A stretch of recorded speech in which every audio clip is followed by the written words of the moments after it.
It was Thursday, October the 23rd, 2018. The poem is number 2787 of the Anachronisms, posted to the blog that day, and it's called Jewel versus Jujube. Jack and Jill versus the Hill. We're at the Jewel Jubilee, which is just a silly way to say anything besides today. Anything except last night, plus the deep and bitter end of the night before last. A jewel is unit of electoral, magisterial, and thermal underwear. Something shiny and bright, worn skinny. It is but one attempt to broach an identity like that of you or that of me. I've taken this as metrical, a unit of squealy property, this freaking loud of a day. Fortunately, it is fairly abnormal. No, it is not.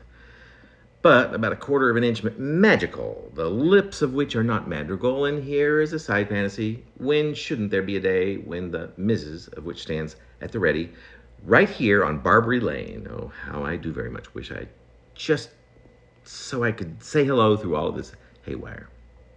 But that unplain Olympia, who never intended to be climbed like a San Francisco hill, but lovingly embraced into, engulfed in a floaty way like how sweet is my valley, a confusion of a story about the state of Tennessee and the flick by John Ford. And yes, even like the rich and mellifluent voice of Tennessee Ernie Ford, and all in all, you do the math of a real day approaching, but never equaling the entire previous year of them. Yep, and did you know? Well, of course you did. That individually, we're each in all around 80% H2O.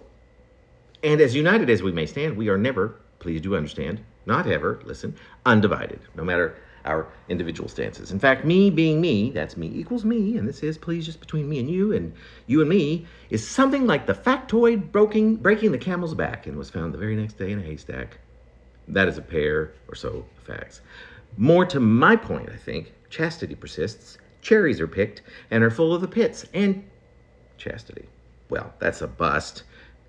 Isn't this all nothing but my inevitable attempt at jubilance after all? Even here, stuck at the very bottom of my heart like a pit, I heave out a salty hooray, and do not forget a yippee.